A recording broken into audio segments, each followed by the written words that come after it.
Hello everyone, this is the Metaphysical Mentor Griffin Red, and this is part 2 of Individualism Will Save Black People. In my last video, I read to you quite a few articles on the concept of and the benefits of individualism, and I'm going to go into a little bit on how that definitely will free black people. If you look at these celebrities and people who have made it and have become successful, that's individual thinking. Had they stayed with the collective in the community, these people wouldn't be successful. So, in the name of this video, or the name of this this article rather, is "The Matrix Revealed: The Collective Experiment on Planet Earth" by John Rappaport. And it states, when all obsessive group consciousness on Earth is finished, exhausted, when it admits defeat, then a new era will emerge. But for now, we are in the middle of the collective experiment. High-flying, cloying sentiment, profound dependence on others, covert repression, these are the order of the day. How long until the collective age is over? 100 years? 1,000 years? The answer is as long as it takes for every human to realize that the experiment has failed. And why? The why is clear. The individual has been overlooked. He has been demeaned. He has been grabbed up and drafted into groups. His creative power has been compromised in order to fit in. The majority of the world still believes in this approach, as if from good groups will flow the ultimate and final solutions we have all been seeking. This is sheer mind control, because good groups morph into evil, and vice versa, in the ongoing stage play called reality. Ideals are twisted, infiltrators subvert plans, lessons are ignored, and the whole sorry mess repeats itself again. What constituted a triumph of good over evil at one moment is guided yet into another collective whose aims are a better kind of control. Sound like Umar Johnson's school, huh? Doesn't it? The most deluded among us believe that we are always on the cusp of a final breakthrough, but there is no we to make the breakthrough. It comes to every person on his or her own. It does not arrive as the thrust of an external force, but from one's own struggle, accompanied by insights for which there is no outside agency to lend confirmation. If indeed it will take 1,000 years to bring this collective illusion to a close, that is no cause for despondent reaction. On the contrary, it is simply an understanding that all experiments must come to an end, as is the method of thought on which they are based. 1 or 10 or 100 collapses of civilization and the result of rebuilding are not enough. The pattern endures. It can only dissolve when overwhelming numbers of individuals, each in its own way, absent self-deception, sees its bankruptcy. The we and us were merely postponements and cover stories splashed on the front pages of the mind. Fighting for what's right here and now is vital, but it does not preclude the knowledge that as long as people are fixated on groups as the answer, the underlying problem will persist. Therefore, as part of my research over the last several decades, I have explored what is now commonly called the matrix, from the point of view of freeing the individual from it. The first step is understanding matrix as an ongoing perverse work of art and viewing the nuts and bolts of it. So that's the end of that article. Now, people, I wanted to speak a little bit more on that Bobby Hemmitt video. I think I'm gonna leave it in the description box of this video because it's I didn't think it was gonna go this long or whatnot. But like I said, Bobby, actually made a point. He said, when you have all these niggas and pookies and ray-rays or whatnot, you have to look at them as cannon fodder to be mowed over. Because think about it. Maybe the spirit world set it up like this to where you have all these niggas out here so that way they can face the police brutality. They can face the prison industrial complex, because if you have more of them to soak up all the negative, then that'll leave a lot more people on this planet to do some good. You know, you have people like Kitty Gackaway Jones and, you know, a lot of the other good YouTubers that are doing good by black men.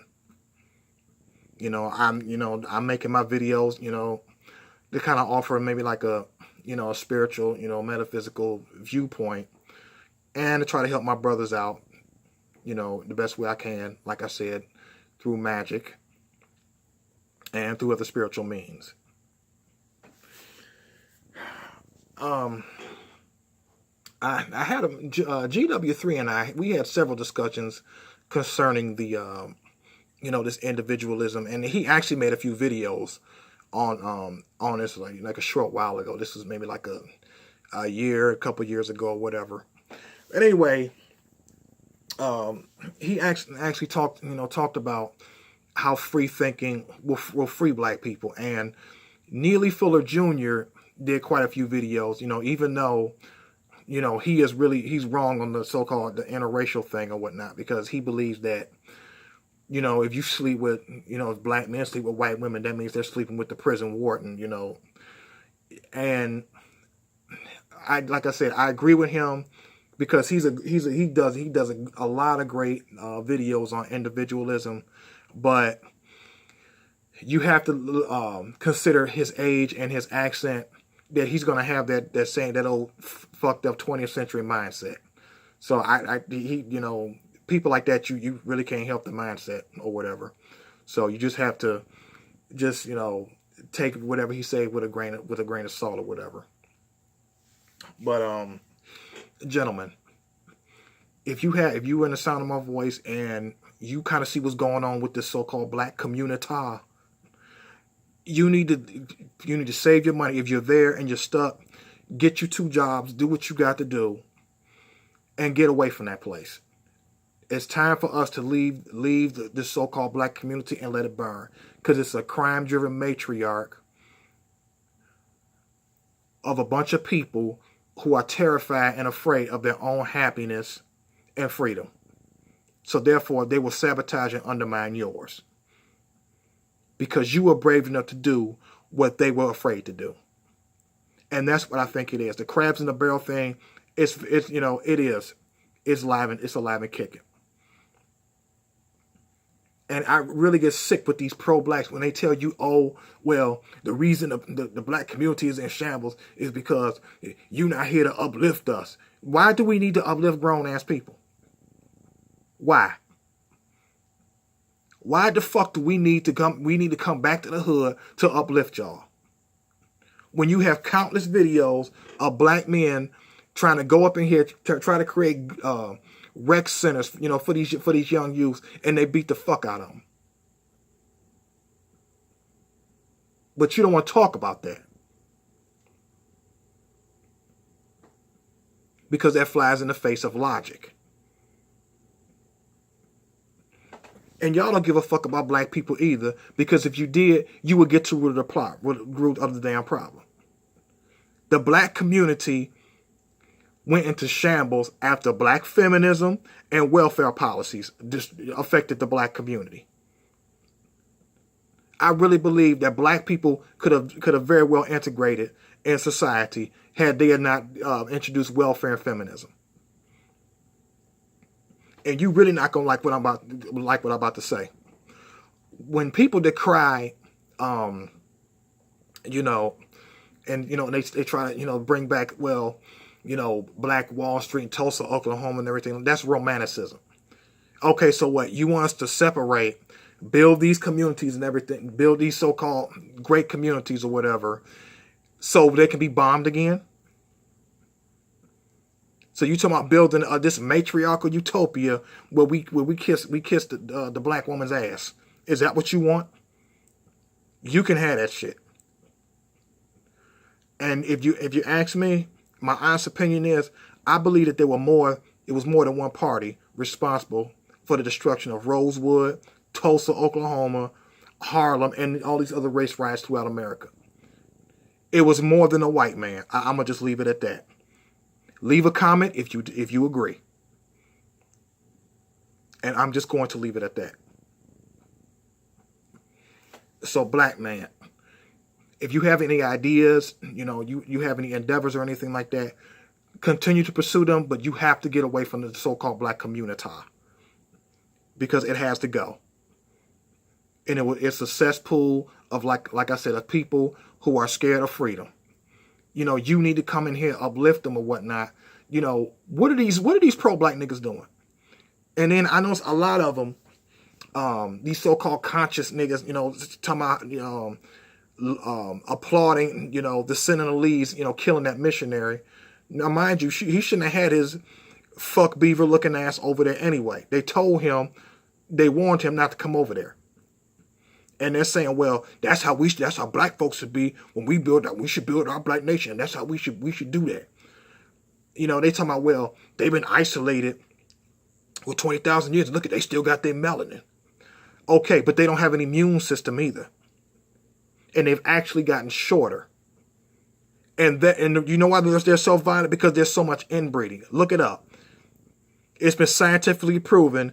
If you have a group of people that are inbreeding, your immune system goes down, and you do have the tendency to be violent. When you look at these Pakistani culture, you see that they marry their first cousins, and they tend to be sociopathic and don't have a conscience. So no, and you want this primitive isolationist bullshit, which is not going to work. And newsflash, pro-blacks, when Tulsa, Oklahoma, and Rosewood was going on, they did business with other races. Whether you want to admit that or not, they did business with other races or people. I know you don't like that. You probably don't like to hear that, but I want to do a quote of something that was posted by Jeriah Bones. Like I said, shout out to you, brother. Start making videos.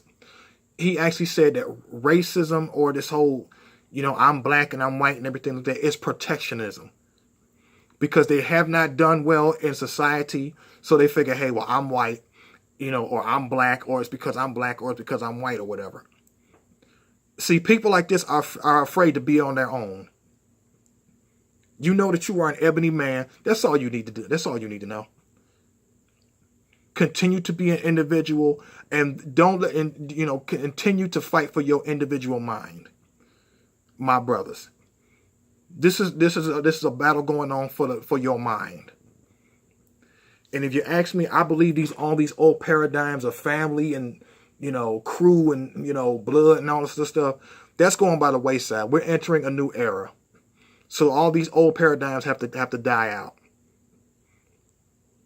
And if you look at these other races, they're actually leaving and stepping out on their own.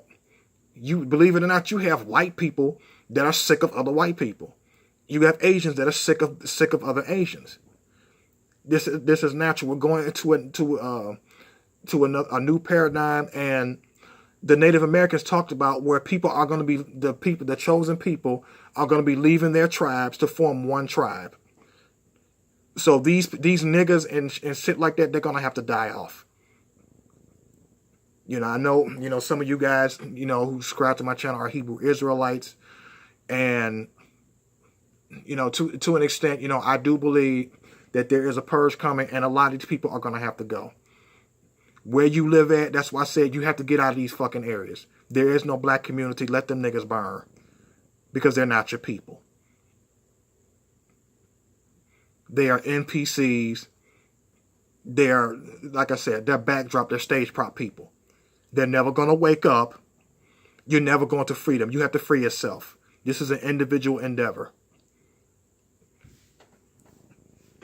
I mean, hell, look at the individuality within the MGTOW and everything MGTOW Itmore videos. You got BGS Itmore, GW3, Kid Gakure Jones, Kid Organic, and a slew of others, what's the guy named? Mad Bus Driver. We all speak on different things, even me. I put magic out there. I say, hey, brothers, we need to start getting into magic, to protect us and everything, because we're going to go through some tumultuous times, and I believe that they're upon us. So, like I said, don't forget to look at those videos in the description box. And it's going to conclude this video. Take care.